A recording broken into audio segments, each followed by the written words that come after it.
한 시대를 풍미한 옛날 뮤지션을 알아보는 시간 복구맨입니다. 유퀴즈 온 더 블럭 특집으로 많은 분들이 와주셨어요. 일단 환영하고요. 그래서 동실의 가수 이야기를 좀 더 해볼까 하는데 유퀴즈 특집을 진행하면서 찬조 출연으로 나온 가수들이 몇몇 있었죠. 예를 들어서 마지막 편에 잠깐 나왔던 데비 깁슨. 이분은 한때 천재 싱어송라이터로 불렸던 1980년대 말 최고의 팀팝 스타 중 한 명이었습니다.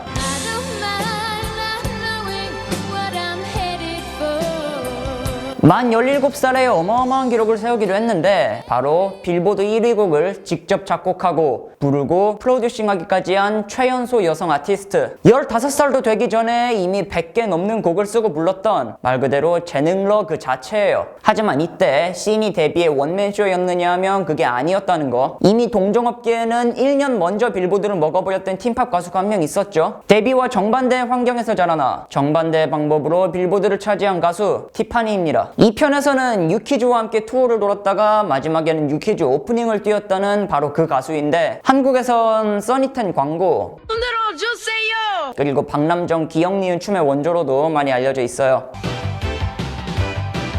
티파니의 재능은 분명히 데뷔만 하지 못했습니다. 곡도 안 썼고 가족의 지원도 상대적으로 미미했던 완전한 신인 가수. 하지만 티파니는 자신만의 방법을 찾으면서 결국 먼저 시장을 지배했는데 정확히 반대되는 매력과 특징으로 서로 한 차례씩 싸다구를 날리면서 전성기를 달리다가 결국 같은 시기에 하락세를 타며 그 결말 또한 라이벌리 나왔던 둘의 대결 구도를 한번 짚어보도록 할게요. 자, 데비 깁슨은 어린 시절부터 부모님의 지원을 빵빵하게 받았죠. 진작에 6살부터 곡을 쓰면서 그 재능을 드러냈답니다. 12살에는 오페라 작곡까지 해내고 그러니까 전형적인 천재의 모습을 보여준 거죠. 부모님도 그 재능을 진작에 알아봐서 일찌감치 데뷔한테 전폭적인 지원을 해줬고 그 어린 나이에 프로듀싱 같은 전문 작업까지 배웠다니까 사실 이런 천재성에 데뷔는 시간 문제였던 겁니다. 그렇다면 정반대의 티파니는 어떻게 자라났느냐. 부모님은 일찌감치 이혼했고 어릴 때부터 혼자 노래하길 좋아했습니다. 항상 방에서 노래하는 걸 본 의붓아버지가 파니야 가수가 하고 싶어? 라고 물었고 그렇게 각종 클럽을 돌면서 공연 커리어를 시작하게 되는 거예요. 그동안엔 또 엄청나게 많은 음반사한테서 계약을 거절당했다고 하죠. 우여곡절을 거친 뒤 나이 15세 데뷔. 그러니까 뒷배경만 듣고 보면 데뷔는 거의 완벽에 가깝지만 티파니는 고생이 많았어요. 이 둘은 각각 1986년 12월과 1987년 7월에 데뷔하면서 세상의 모습을 드러내는데 사실 누가 봐도 데뷔가 압도할 것 같지만 먼저 싸대기를 때리는 건 티파니였다는 거.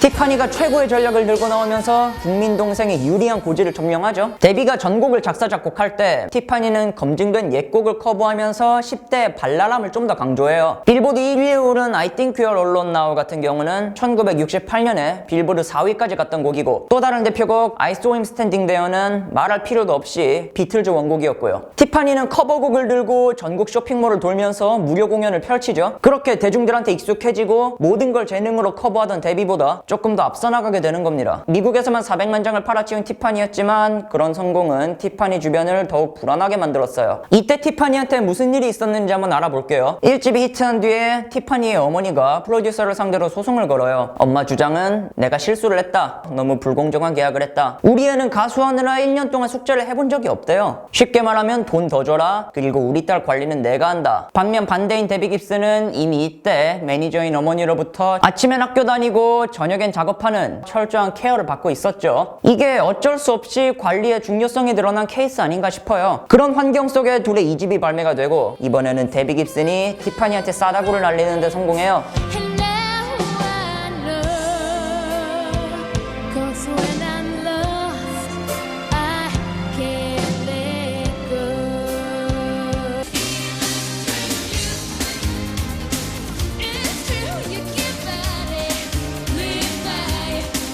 Generation electric. I know we are right.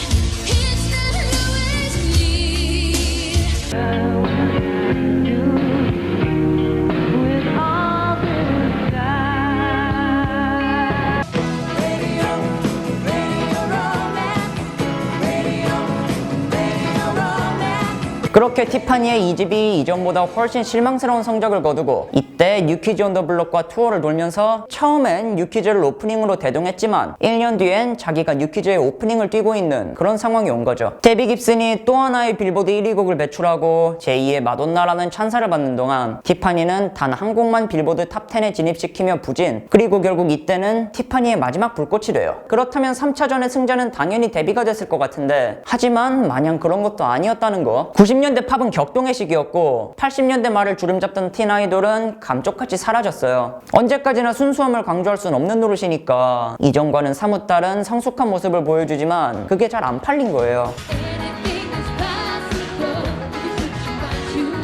그 과정은 달랐지만 어쨌든 티파니와 데비는 똑같은 타이밍에 뜨고 똑같은 타이밍에 하락세를 탔다는 그런 신기한 공통점을 가진 가수가 됐죠. 그런 공통점 덕인지 지금은 둘이 절친이 되었대요. 그리고 올해에는 뉴키즈 온 더 블록과 함께 투어도 돌았다고 하죠. 이때 라이벌리를 강조하던 언론들이 둘 사이에 온갖 소문을 퍼뜨렸다고 합니다. 하지만 데비는 자기가 단 한 번도 티파니랑 라이벌이었던 적이 없었다고 말해요. 그 당시 나 같은 동년배 가수도 거의 없었고 그래서 악감정 없이 만날 때마다 안부를 묻곤 했다고. 이 말에서 둘 사이에 이미 암묵적인 유대감이 있었음을 느낄 수가 있죠. 사실 라이벌리는 본인의 의지보다는 언론의 푸시로 생기는 게 대부분이잖아요. 하지만 대중들에게는 라이벌리만한 흥행 요소가 없고 결국 이 라이벌리는 둘의 이름을 혼자 있을 때보다 더욱 사람들의 기억에 각인시키는 그런 기폭제가 되었다는 거. 데비 깁슨과 티파니를 알아봤습니다. 소개 부탁하고 싶은 뮤지션 있으시면 언제든지 말씀해 주시고요. 좋아요와 구독은 정말 감사하게 받도록 하겠습니다. 감사합니다.